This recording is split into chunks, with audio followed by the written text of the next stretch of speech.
നമസ്കാരം, സമഗ്രയിലേക്ക് സ്വാഗതം. കനത്ത മഴയിൽ പാനൂരിന്റെ കിഴക്കൻ പ്രദേശങ്ങളിൽ വെള്ളം കയറി. കടവത്തൂർ ടൗണിൽ പൂർണ്ണമായും വെള്ളം കയറി. വടക്കേ പൊയിലൂർ അരയാക്കൂൽ വയലിൽ ഒറ്റപ്പെട്ടുപോയ കുടുംബത്തെ ഫയർഫോഴ്സും നാട്ടുകാരും ചേർന്ന് രക്ഷപ്പെടുത്തി.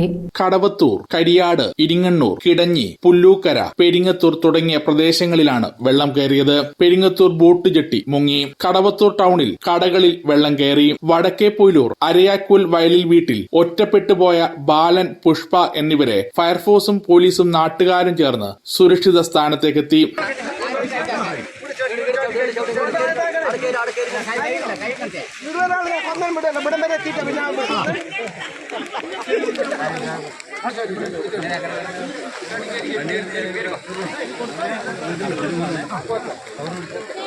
ചെറ്റക്കണ്ടി, പാറാട് പുഴകളും കരകവിഞ്ഞൊഴുകി. പാറാട് ഭാഗത്തേക്ക് വാഹന ഗതാഗതം തടസ്സപ്പെട്ടു. ഒരു ബസ് വെള്ളത്തിൽ മുങ്ങി. സമഗ്ര ന്യൂസ്, പാനൂർ.